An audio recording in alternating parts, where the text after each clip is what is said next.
So, may not look like it, but that's me. Yeah, the original Tron actually looks quite ahead of its time. At least that's what I think.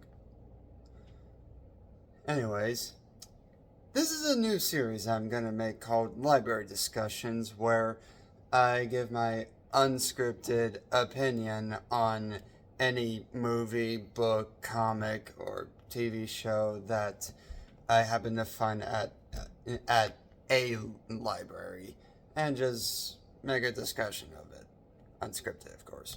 And for a starter, I was gonna consider doing a book, but instead, I'm doing the original Tron from 1982, I believe. And yes, South Park was my first ever Tron related thing that I've seen, but never knew it was Tron until I saw this. Anywho, basically the story of this film, which not what I initially thought it would be about, is where a bunch of people are trying to get information on some sort of computer system from a government, from some sort of company and stuff. Not a government, just a company. However, our main lead, who was trying to get this info from a special AI program that was starting to take over that business, well, it ended up taking some special machine that was being created and just shot at our main protagonist, and he ended up getting beamed into the entire internet itself, where he teams up with a few allies in order to try and stop this AI and get out of the system, literally. I'm gonna be real. I initially, the motorbike things with the lines at the back. I initially thought they would be in this film for much longer, but apparently they're not, which surprising me, but it's cool to see them. Now, the story itself is actually quite good. Like, I wasn't actually expecting it to be better than I thought it would be. And I have to say, the characters are also really good in this. Like, I actually feel like I care about them and want to see them make it to the end.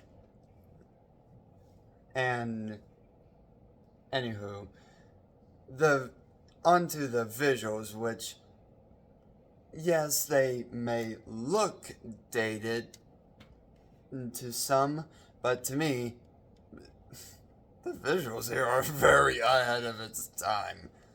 Given how CGI wasn't even a thing until 1990 something, the earliest CGI film that I know of is Terminator 2 Judgment Day. That's the earliest I know of.